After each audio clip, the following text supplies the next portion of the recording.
and I got re-motivated. And now I found like I was motivated before to kind of prove him that I was a great daughter and that he should love me and be there.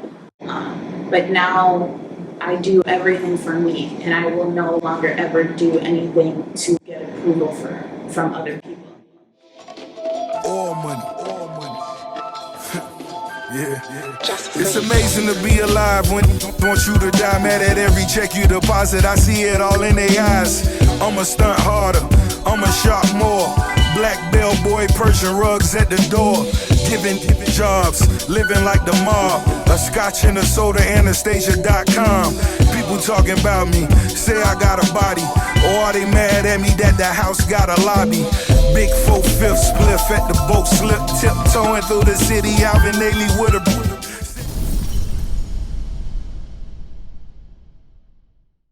How's it going there, Kay? How you doing? Great. How you been? How's competition going on? You know, a lot of lifting, a lot of heavy lifting right now. Even we're trying to bulk right now. So how many weeks we out? How many weeks we talking about? We are 16 weeks out, Okay. I believe. Not exactly sure. October 2nd is my first competition. Got you. That's right.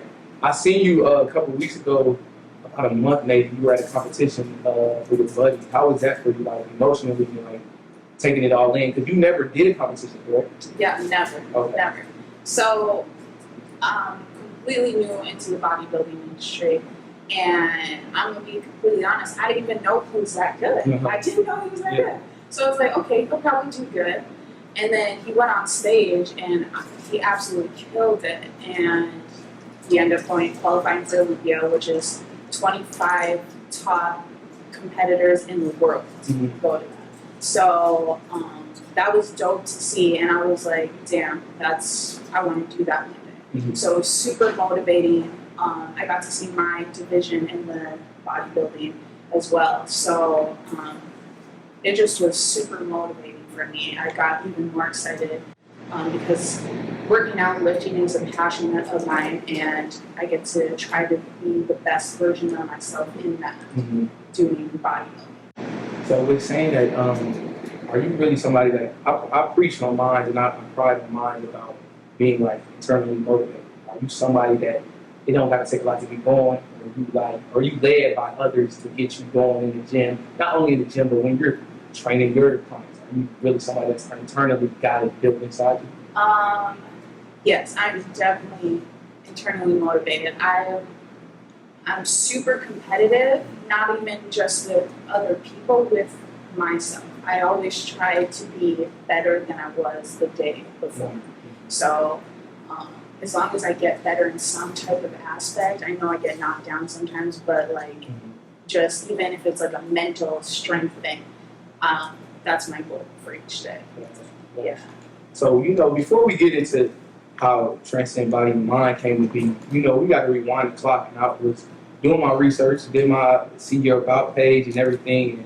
And what caught my eye was a metaphor you said, how you went from, being a biracial young girl in North Dakota. And I'm going to let you tell your story a little bit, but it caught my eye. It was a dope metaphor because I like your personality that you embrace both of your cultures.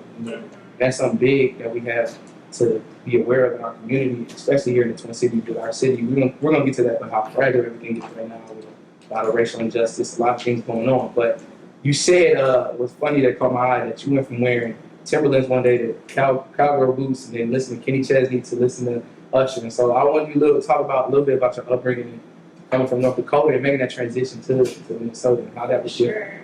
So actually, I didn't mention this in my bio, but I'm Native American as well. I grew up on a reservation, so it was a bunch of white people and Native Americans, cowboy boots. My cousins are like national bull riders. They like throw ropes around cattle and rope them up. Like that's what they do.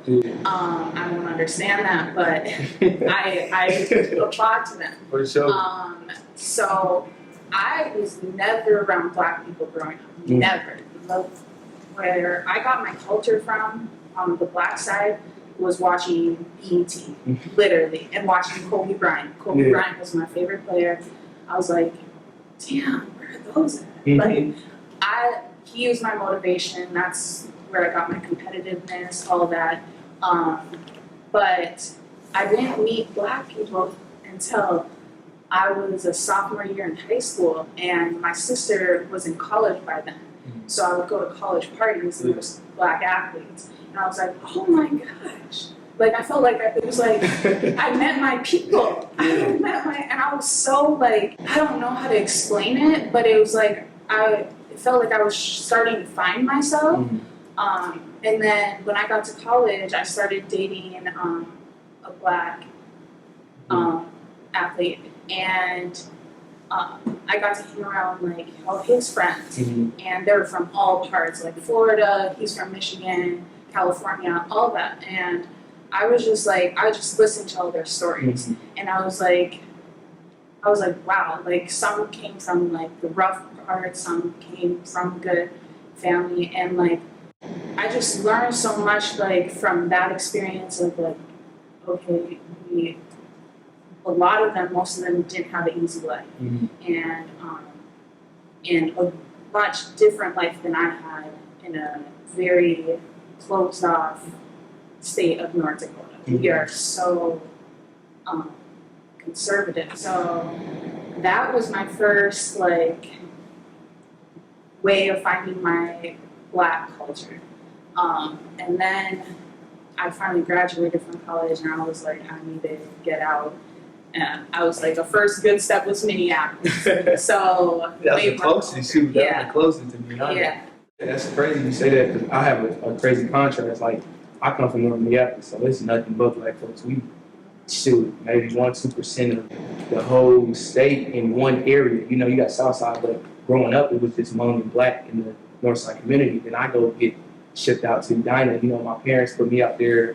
My older brother had me, and I followed his path. And, you know, it's a beautiful thing because I met my best friends, and made good relationships, but it was a contrast, like you're saying. I don't know white culture prior to, 2008, 2009. You know, I don't know nothing about seeing kids drive to school in Beamers, seeing kids drive to school in Benzes, Range Rovers, and it's like it opens my eyes to what more of life it is, rather than seeing people coming from poverty and people coming from hard time, shootout, gang violence, and all of that. So it's a beautiful thing to see the contrast. One thing that I really appreciate about my upbringing is I came from a single white mom. She had 3 kids. And we lived in an apartment, a small apartment. Me and my sister shared a room all throughout high school. And it was really humbling because I went to the more rich high school in my city. So all my best friends, they had movie theaters in their house, like 5-car stall garages, all that.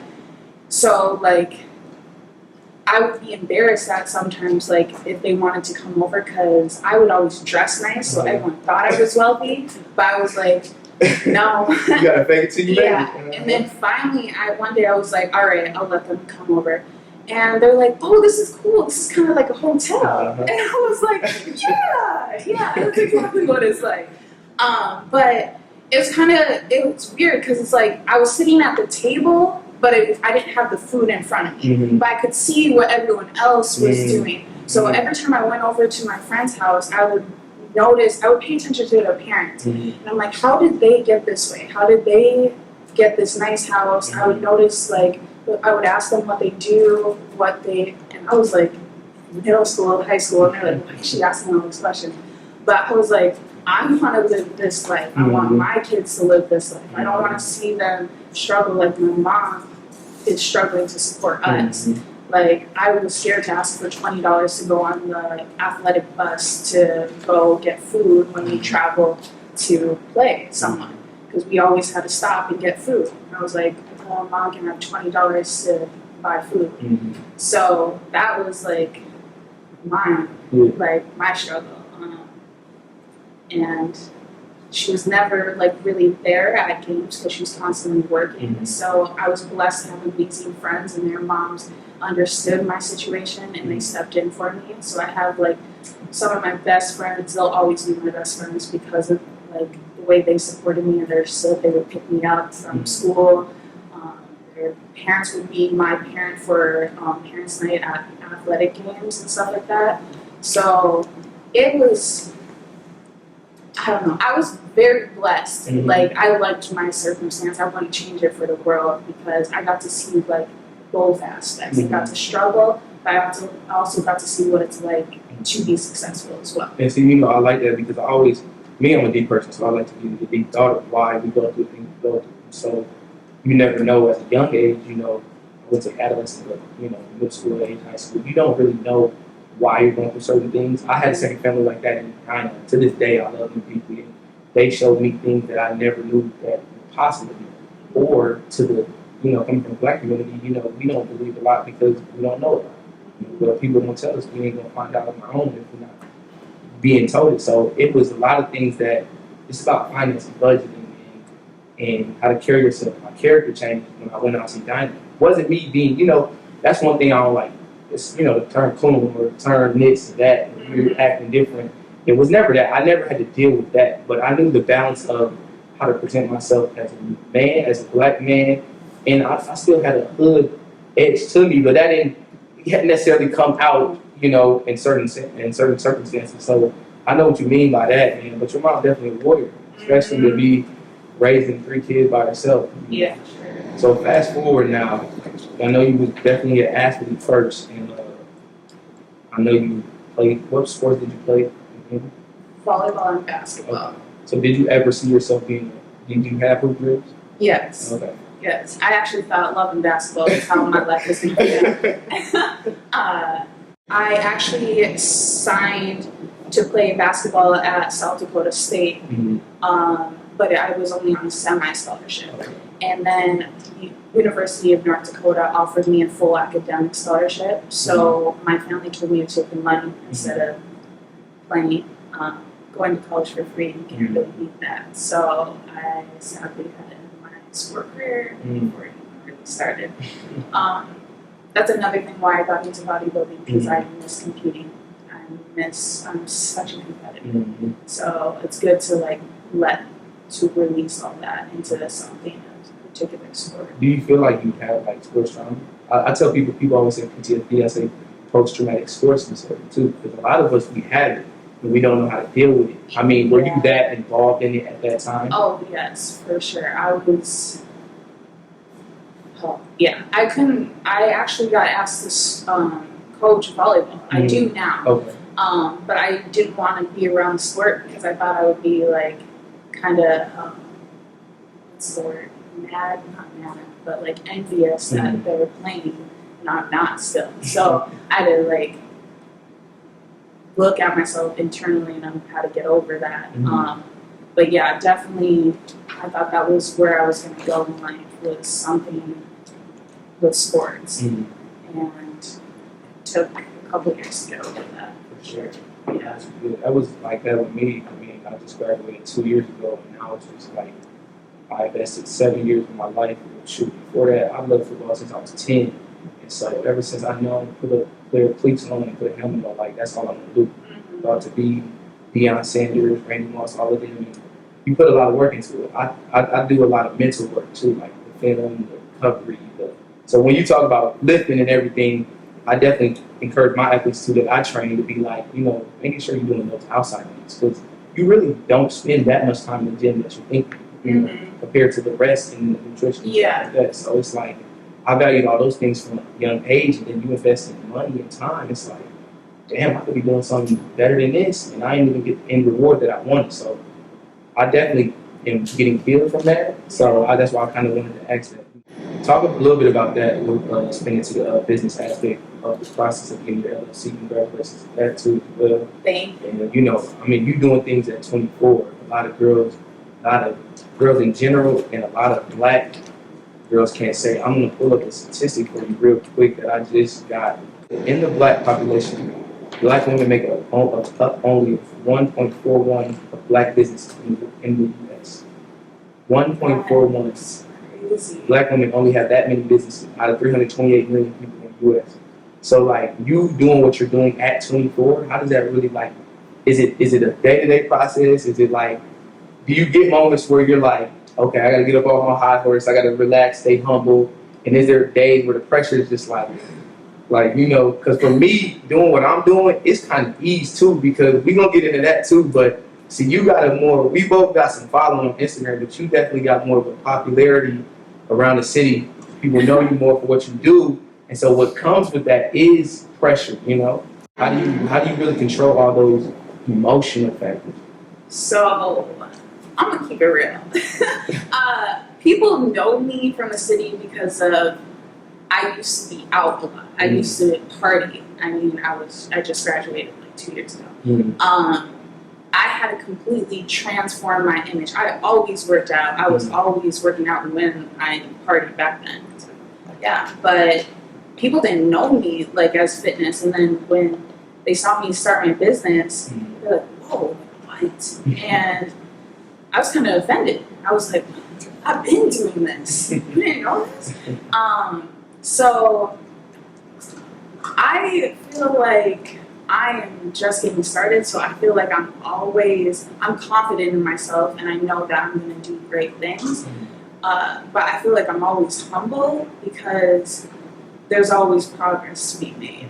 One of my biggest inspirations is Barack Obama, and salute to the first president. Yeah, yeah, and the way he carries himself, man, that's what I aspire to be every single day.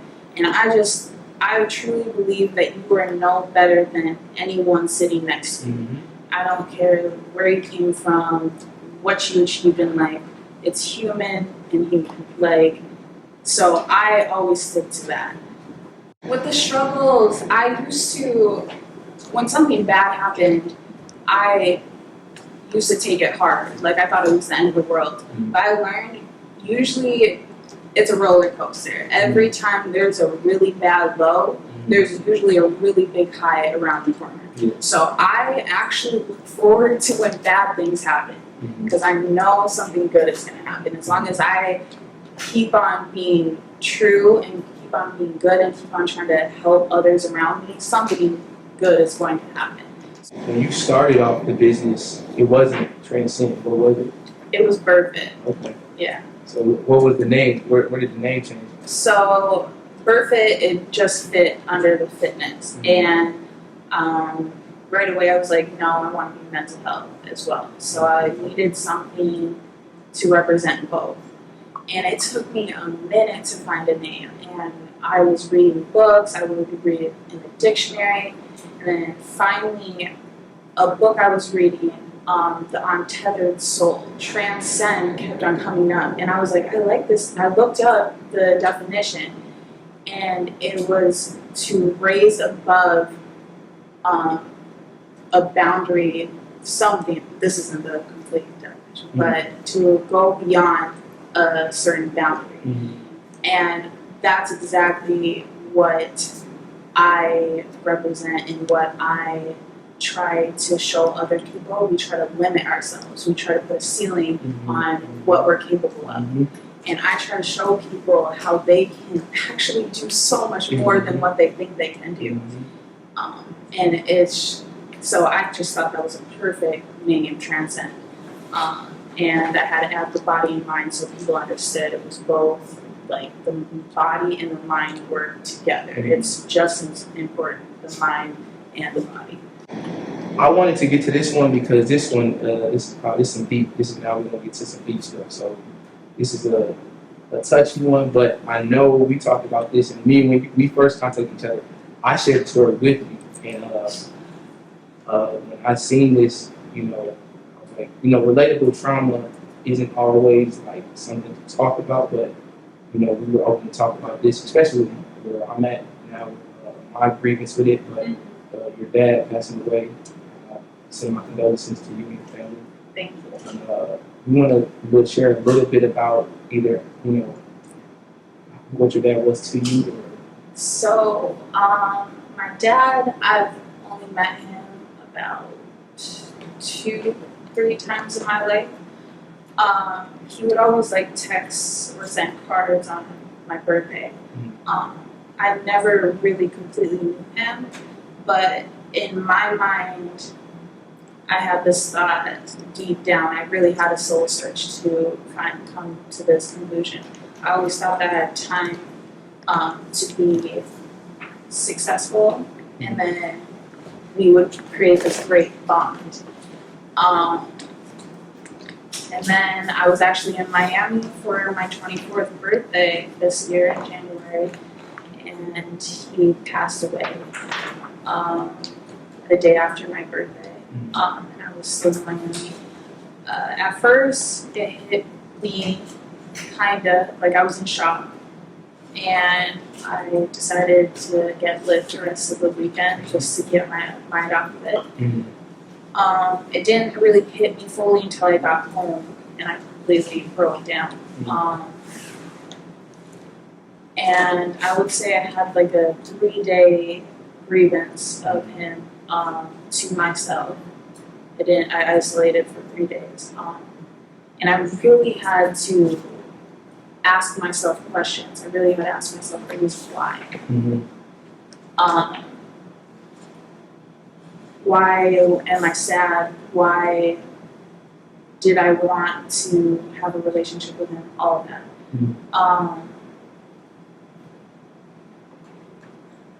And Deep breath.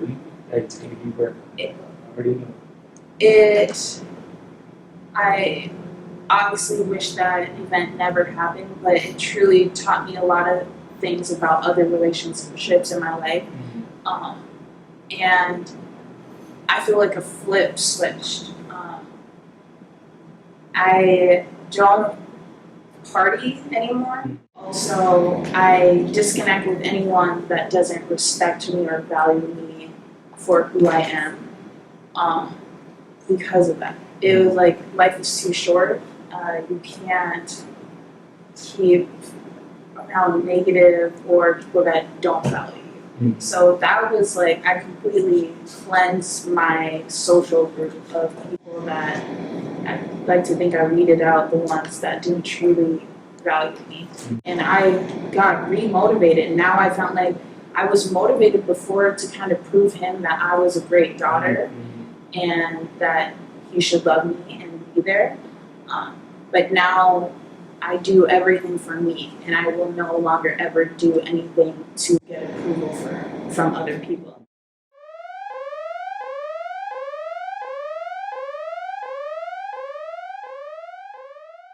Got my boy Chef Flo in the house. He's gonna bring something by for something good, man. What you got for us today, Flo?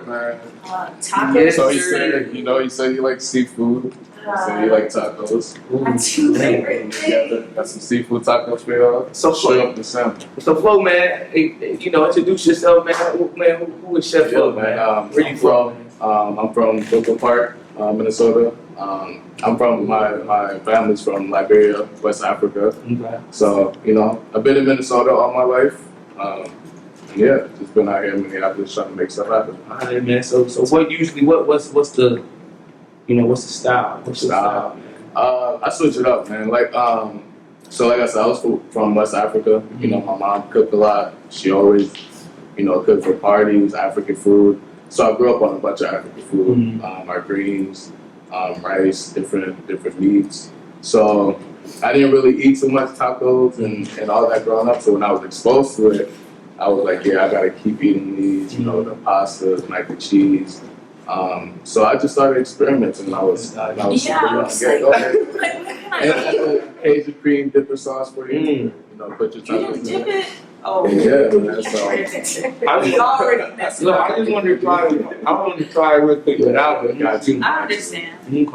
So yeah, I like to switch it up. Literally like to switch it up. I can do, anything. I can a private dine for, some people if they need it. So Yo, anything you need. Right. So that's this is a shrimp. No, this is a shrimp. Oh yeah, that's a shrimp. That's a shrimp. So what we got in here? We got So yeah, shrimp tacos, salmon tacos, kept the seafood, got some cheese sauce in it, some shredded cheese in it too. It's a little cheesy, but it's a taco, not too crazy. The Cajun cream dipper sauce, man. I seen that. I follow a couple of chefs on the social media, and I just kept seeing, some outside the box and regular tacos, So I'm gonna really catch your blood, man. Is you really the best in the city or what? I think I am. Okay. Just because of my versatility. Alright. Because I said, man, I can do whatever you need me to. I mean, confidence is close. So it is. Confidence is key, right, though? Mm-hmm. Alright. And I definitely think, I'm definitely think I'm up there. You know? Okay, for sure. I need like 5 of these. So, every Tuesday, man, come through. I got so you know everybody's gonna ask, man, this is a new wave, and I'm glad we got Tiana right here. Facts. You do anything vegan related? I don't typically like to sell because I have like a business side. I sell my food. It's outside my crib right now until I get a spot or a food truck. But I don't typically have vegan options. People have asked me. It's just that I just feel like, you know, the quantity of clientele that You ain't gotta tell me it ain't for my life. You feel me? I'm gonna eat good. But, you know, It ain't for my I have before though, because like I said, from my African community, we eat a lot of greens, but we put a lot of meat in our greens. But I've had numerous people request without greens, and I've done it a couple of times, you know. For sure, If you man. do that, some rice, you know, definitely make some vegan options. But So where you see yourself, like in 5 years, where you trying to take the business? man, definitely got a whole plan, man. So get a food truck out here, go crazy. That's already actually in the works. So, you know, hopefully. Whenever I get married, Cater, tell me. yes. I promise you. I got you. But yeah, that's what I want to do, man. I want to do that and transition from the food truck to a restaurant spot, probably like a bar. I have both running, man. And can do that and just, you know, chill. Just chill, run that. You know, I love cooking. I love cooking. But, you know, I want to get out the kitchen by the time I'm, you know, I don't know, early 40s. Just be behind the scenes. So I'm gonna see where it give and take. But yeah, definitely 5 years. I definitely see myself with a food truck and a little restaurant out here. Really going crazy. For sure, man. So did you have any other passions outside of this? Because, you know, like we've been talking about, everybody don't start, you know, what they're doing now with your gift is, you really don't. What's crazy about God and what's crazy about your gift, you never really start with it. What you're supposed to be doing ain't really the first thing you're doing. You feel me? It's something that you a friend or it's the way, you know. What was your first thing? So it's funny, I heard y'all talking about the post-traumatic sports. You know, so that's all I did, man. Growing up, I just played sports. Like I played football, but I played basketball for fun. But football was my real sport. So it just that's all I paid attention. I always cooked though. I did always cook. You know, in high school I would cook for friends and stuff like that. And they liked it. You know, it was always in the back of my head. But you know, like y'all was talking, when you're sports orientated, all you're thinking is, you know, I gotta get to the league of sports. It's just that. So that was my passion, man. That was my passion up until, you know, it was over with, done with, and switched into the cooking. It was a great transition. Yeah, for sure, man. So, I love that shit. man, she great. We got plenty more. Hey, man, I eat pretty good. Like, if I eat right now, I'm gonna want to get my hands dirty. So I'm gonna let you just, they just take it for me, man. But I appreciate it, man. Everybody gonna see Chef Flo more often, man. In this season, we gonna cook it up. Got some stuff for us, man. For sure, man. I want to see them wings. I'll be seeing some stuff on the ground for sure. Wait, you got some wings? Oh, yeah, that's my I'm so glad I'm not a cute wing eater. Ain't no cute way to eat. You know things. Yeah, man. But yeah, man, I appreciate y'all. For sure, man. Any shameless plugs you want to go into right now? Show Nah, man. Just follow me on Instagram, Flow Motion. Okay. With the underscore. Oh, I like that. Flow Motion. Flow Motion, yes. Man. I'm good right now. Appreciate y'all. Man, tell them about it. Man, just did what you just did at AC. You did. Oh yeah. How many pounds of steak you did, man? I definitely. I just got hired to do it was a 3-day birthday party in Arizona. So it was my first out-of-state gig, and it was definitely nice. It was a mansion. It was one of the homies' birthdays, and the first night I did what I did: steak, mashed potatoes, did some roasted chicken, some macaroni, spaghetti. Second day did some ribs, greens, some fried rice, like the whole 9 yards for 2 days, 3 days. So You said you West African, right? yeah, Liberia. You not Liberia? Oh, Liberia. Oh, so Liberian. It's a battle. It's Nigerian, Liberian. Don't listen to them. Liberian, the real one? They're the real one. Alright, They're certified. But nah, yeah, that was real fun, man. That was my first out-of-town gig, and I actually just got booked for another one in Florida in November. So about to go out there for a birthday, but yeah, man, it's just so fun. So them boys got no flow, not cheap, man. This ain't no handouts. You ain't doing nothing for the home. Nah, I can't do that. But I mean, you know, I just want people to, you know, eat good, experience it. You know, so you know, I don't go too crazy on the taxing, but you know, it's coming. No, It's coming. Price going up. Hey, Price going up. that's the level of it, for Going sure, up, man. for sure. That's the level. For sure. But I got one last question for you. So two-sided question. So, you know, we were talking a lot about mental health, and you know, I always am intrigued to know because I feel like I say this thing that we all either battle with it of our own, or we know somebody that is battling with mental health. And so, what is mental health to you? Do you have anything, you know, related or in the family or anything? And then, what would you tell yourself when you were younger to now, the man you are now, Right. to see yourself growing up, changing Right. and making big boss moves for yourself? What would you say? But I would say, as far as mental health is definitely very important. But you know, it's in the Black community, in the African community, especially when we're younger, we don't talk about it as much. You know, so we kind of ignored it. And you know, I definitely had my stretch of time where I was definitely in a little, you know, depressed episode. Especially when I left college. You was taught that sports was your first love, you know. And when you stop playing, it's like your first heartbreak, you know. So I was just trying to find my way, and I'm glad I did. I got out. I got a daughter. She damn near saved my life just because I had something to look forward to. You know? So that blessed me. And, but yeah, definitely got family, you know, that deals with it, and everybody deals with it different, you know. I have a sister. I try to, you know, communicate with her as much as I can. She does great. You know, she struggles with it more than I do, so more than I can understand, you know. So, like she was saying, all you can do is listen sometimes, you know, because they just want to get it out. They just want to talk, you know. So it's just, you know, not taking everything for granted. Family's super important. Relationships are super important. And just live your life, you know. Live your life and do what makes you happy. So, if I could, that's probably what I'll tell my younger self as well, you know, just do what makes you happy. Because I've literally been doing that for the past year or two. And like when I left college, I had a sales job. Like I was making really good money, but like I said, I just wasn't happy. So the fact that I have the freedom, I kind of, you know, have the freedom to do what I want and make my own money, set your own schedule. It's just a blessing, you know. So just you know, don't take anything for granted. Just be appreciative for real.